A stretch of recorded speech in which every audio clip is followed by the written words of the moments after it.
Hello everybody, my name is Rachel and welcome to my channel, Kalanati.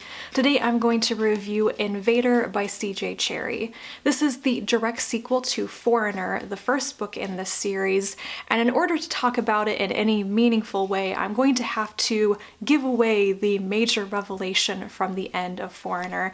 So if you don't want to be spoiled for the first book, please do not watch this video. You can go watch my spoiler-free review of Foreigner instead.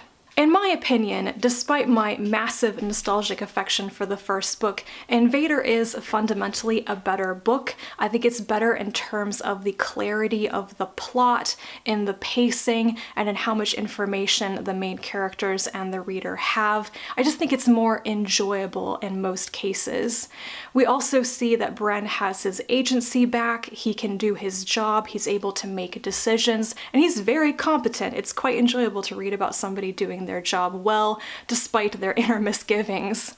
And in this book, we see Bren making some very important decisions and choosing to be the catalyst and the risk taker for some giant leaps forward.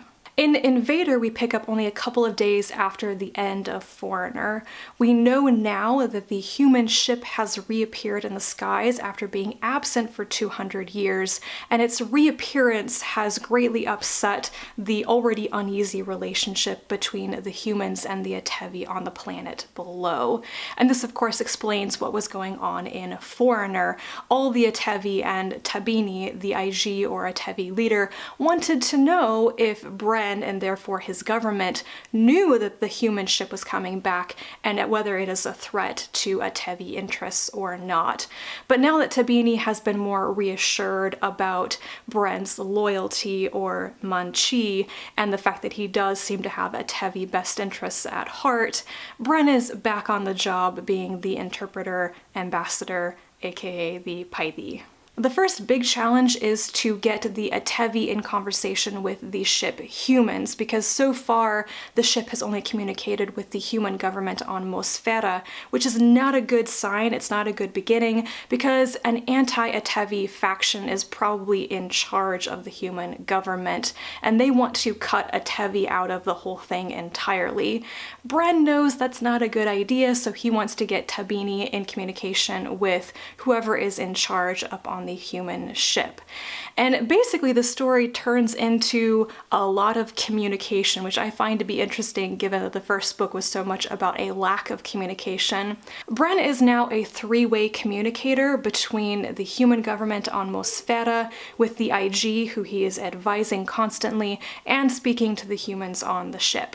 The big question is who is bluffing whom, who will ally with which factions, and can Bren convince them to all work in their own best interests rather than letting the conservatives drive them to the brink of another war.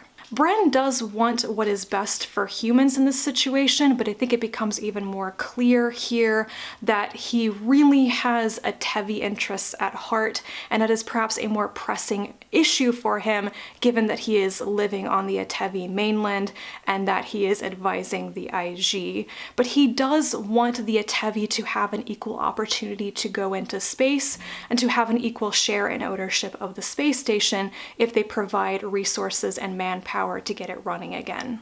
One of the things that I want to talk about the most about this book isn't necessarily the politics of the space station and the various governments and such, but the relationships. I love the characters more than anything else in this story, and there's so much going on, and we see people talking more and their relationships evolving even more. For example, we see Tabini with his lover, a woman named Damiri, for the first time, and get to see a little bit more into how Atevi romantic relationships work. We see Bren's relationship with his sort of fiancé go topsy-turvy, and then we have things like Jago becoming very interested in Bren, perhaps because he is a human male, and then all the conversations that he has with people like Banichi and Elisidi. I love the conversations and the dialogue more than anything else. The most interesting things we learn about situations and about people and about different ways of life between humans and the Atevi all seem to come out in these really great conversations. And while the Atevi may not have feelings such as liking other people or friendliness, it does seem to me that Bren started to gather a family of sorts around him. The staff in his borrowed apartments, people like Saidin, and then his security team like Tano, Algini, Banichi, and Jago, and even in some ways the IG in his sort of family unit as well, his grandmother Elisidi, his lover Demiri.